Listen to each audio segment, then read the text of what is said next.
अगर आपकी भी इन्वेस्टमेंट ज़्यादातर स्मॉल कैप कैटेगरी में रही है तो काफ़ी मैसिव डाउनफॉल आपने ऑलरेडी एक्सपीरियंस किया होगा, लगभग 26% तक का डाउनफॉल। इवन मेरी पोर्टफोलियो भी लगभग 26% का डाउनफॉल दे चुकी है और 2 लाख रुपए से भी ज़्यादा का लॉस हो चुका है।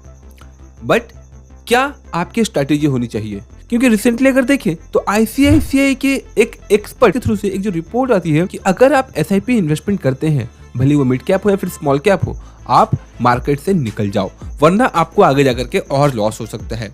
क्या है इसमें सच्चाई?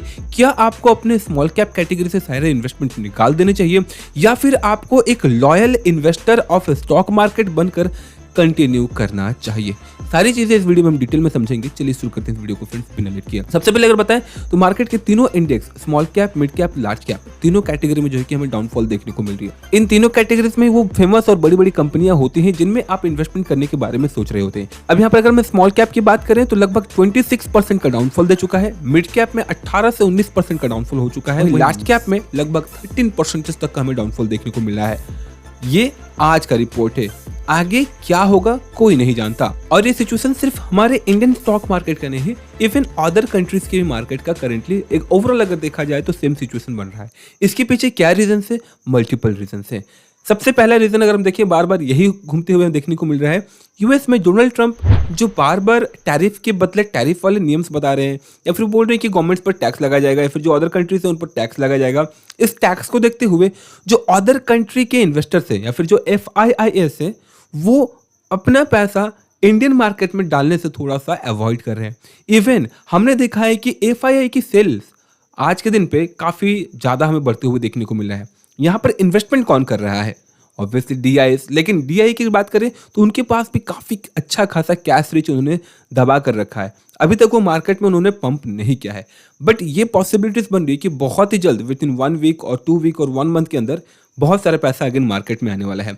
इस बीच एक बड़ी न्यूज हमें ये देखने को मिली कि लगभग $10 बिलियन की इन्वेस्टमेंट इंडिया में अगेन होने वाली है एक फेमस कंट्री के थ्रू से, दैट इज कतर। ये एक पॉजिटिव न्यूज हमें देखने को मिली है इस मार्केट के वोलेटिलिटी के बीच में।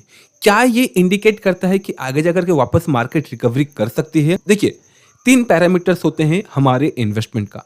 सबसे पहला मैटर करता है कि क्या आपका जो इन्वेस्टमेंट है वो एक्सपेंसिव है। दूसरा हमें देखना चाहिए कि क्या PE रेशियो है हमारे इन्वेस्टमेंट, और तीसरा हमें देखना चाहिए मार्केट सेंटिमेंट्स। सबसे पहले हम बात कर रहे हैं कंट्री की, देन हमारे इंडेक्स फंड्स की। इंडियन मार्केट, इंडियन कंट्री खुद में ही उनका भी एक PE रेशियो होता है हर एक कंट्रीज का।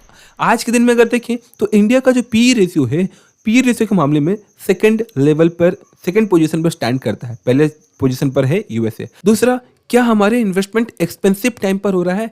दैट मीन्स कि हमारे जो पैसे जा रहे हैं मार्केट में, जब हम शेयर्स को बाय करते हैं फिर जब फंड्स को बाय करते हैं तो क्या वो हायर प्राइस पर ट्रेड कर रहा है तब हम इन्वेस्टमेंट कर रहे हैं या फिर सही प्राइस पे हमें मिल रहा है? सो अगर आपने रैली को देखते हुए इन्वेस्टमेंट किया हुआ था, मार्केट में SIP वगैरह स्टार्ट की थी, तो फिर भैया देखो कोई बात नहीं, रैली पर आप इन्वेस्टमेंट करें या फिर जब भी आप इन्वेस्टमेंट करें, आपने मार्केट में एंटर किया, अपनी SIP के बारे में आपने सोचा, that's a very good thing. लेकिन अगर हम प्रैक्टिकली देखें तो अभी के टाइम पर जब मार्केट डाउनफॉल हुआ है, अभी जाकर जो है कि हमारी मार्केट ग्रीन सेक्शन पर आई है कि बहुत ज़्यादा एक्सपेंसिव भी नहीं है और बहुत लोअर प्राइस पे नहीं मिल रहा है, ग्रीन वाले सेक्शन पे है। ये समय काफ़ी सही हो सकता है आपके इन्वेस्टमेंट को स्टार्ट करने के लिए। एंड तीसरा पैरामीटर्स मार्केट सेंटिमेंट्स।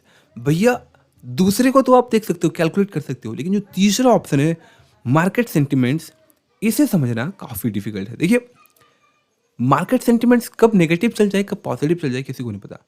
करेंटली अगर देखें तो मार्केट का जो सेंटिमेंट्स है वो भाई नेगेटिव चल रहा है। लोग मार्केट में इन्वेस्टमेंट करने से अगेन आज उनकी डर बढ़ चुकी है। जो SIP कंटिन्यू कर रहे थे, बहुत सारे लोगों ने अपने SIP बंद कर दी है। साथ ही साथ वो अपना पैसा मार्केट से निकाल भी रहे हैं लॉस या फिर मार्केट के डाउनफॉल को देखते हुए। हर किसी के पास वो पेशेंस नहीं होता है, भैया चलो कोई बात नहीं, लॉस हो रहा है अब झेल लेते हैं, कोई दिक्कत नहीं, बहुत पैसा है और इन्वेस्टमेंट कर लेंगे, SIP चल रही है, क्या ही दिक्कत है।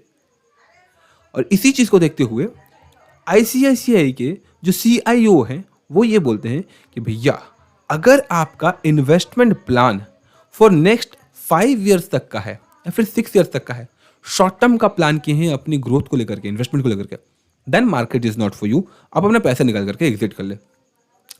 मैं सोच रहा हूँ बोला तो इन्होंने काफ़ी अच्छा है, लेकिन अगर देखिए इनकी ही जो सिक्योरिटी या फिर इनके जो एजेंट्स हैं या फिर जो फाइनेंशियल एक्सपर्ट्स हैं, वो तो आई थिंक 5 या 6 साल का ही गोल दे करके आपको इन्वेस्टमेंट करवाते होंगे, राइट?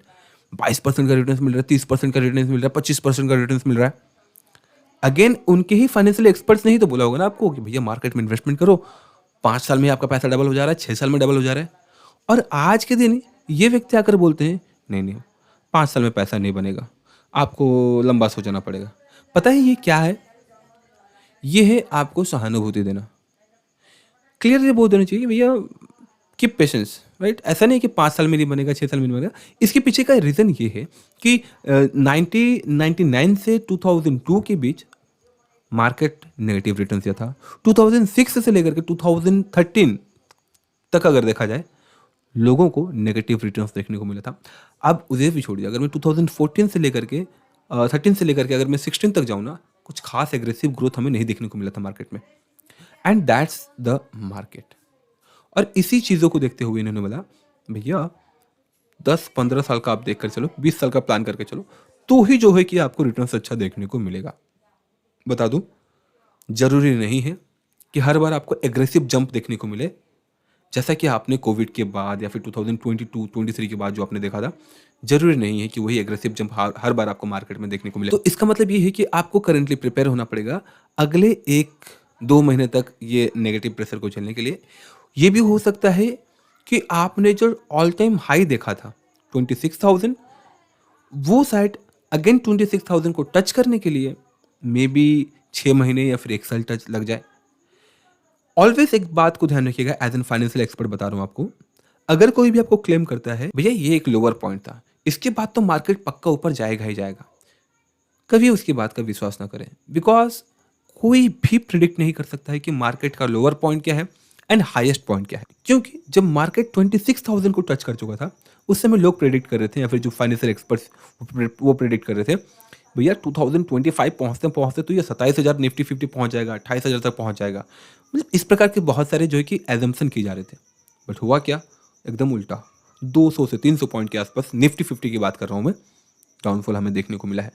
दैट्स वाई अगर कोई क्लेम करता है कि भैया ये लोअर सेक्शन या फिर अपर सेक्शन है, डोंट बिलीव दैट। इसके अलावा नो डाउट कि फॉरेन इन्वेस्टमेंट तो मार्केट में आने वाली है, इंडियन मार्केट में आने वाली है, बिकॉज हमारे यहाँ पर जो सेंट्रल गवर्नमेंट है और जो प्राइम मिनिस्टर है वो एक कैपिटलिस्ट गवर्नमेंट है और वो प्रेफर करते हैं इन्वेस्टमेंट करवाना इंडिया में, और वो बिजनेस माइंडेड है। दैट मीन्स कि वो चाहेंगे कि बाहर से लोग आए, मार्केट में इंडियन मार्केट में इन्वेस्टमेंट करें और इंडियन इकोनॉमी ग्रो करे, इन्वेस्टमेंट ग्रोथ होती रहे। इस पर तो फोकस होगा। लेकिन अगर आपके पैसे की बात करें, अगर आप शॉर्ट टर्म के लिए प्लान करें तो 2 साल के लिए, 3 साल के लिए, 4 साल के लिए, 5 साल के लिए, तो अगेन बड़े जो सीआईओ हैं आईसीआईसीआई के, वही बोल रहे हैं कि भैया ये मार्केट आपके लिए नहीं है। क्या कर सकते हैं? क्या हमें मार्केट में इन्वेस्टमेंट नहीं करना चाहिए या फिर हमें इन्वेस्टमेंट नहीं करना चाहिए? अब इट्स कंप्लीटली ऑन यू। लेकिन अगर आप प्लान करें कि नहीं 1 से 2 साल का ही मेरा प्लान है भैया, एटलीस्ट पॉजिटिव ग्रोथ तो मिल जाए, इन्फ्लेशन को बीट कर पाए, तो इस मामले में मैं आपको सजेस्ट करना चाहूँगा कुछ अल्टरनेट इन्वेस्टमेंट ऑप्शंस के बारे में। आप प्रेफर कर सकते हैं कुछ अल्टरनेट इन्वेस्टमेंट ऑप्शंस। सबसे पहला, if you can believe on the fix deposit of small cap category, small cap नहीं, स्मॉल फाइनेंस बैंक्स, देन आप ट्राई करें। ये इसलिए क्योंकि अप टू 5 लाख रुपीज तक आपका गारंटीड रह रहा है। लेकिन अगेन अगर आप देख रहे हैं 8% 9% का रिटर्न, तो उसके लिए आपको अगले 3 साल तक आपको होल्ड करना होगा। 3 साल कंप्लीट होने के बाद ही आपको 9% के बेसिस पर आपको वो रिटर्न्स देखने को मिलने वाला है।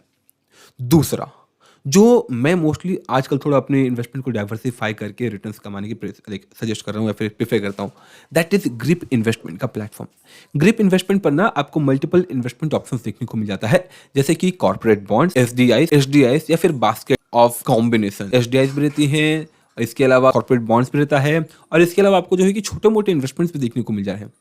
ग्रिप इन्वेस्टमेंट पर अगर आप देखिए, सभी प्रोडक्ट्स जो भी इन पर आपको देखने को मिल रहे हैं, मिनिमम 1,000 रुपीज से भी आपकी इन्वेस्टमेंट हो पा रही है।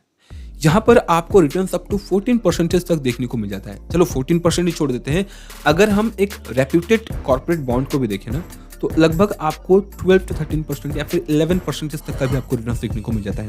और ऐसे मार्केट की सिचुएशन में अगर हमें 10 to 11% भी अगर मिल जाए ना भैया, that's a very good return.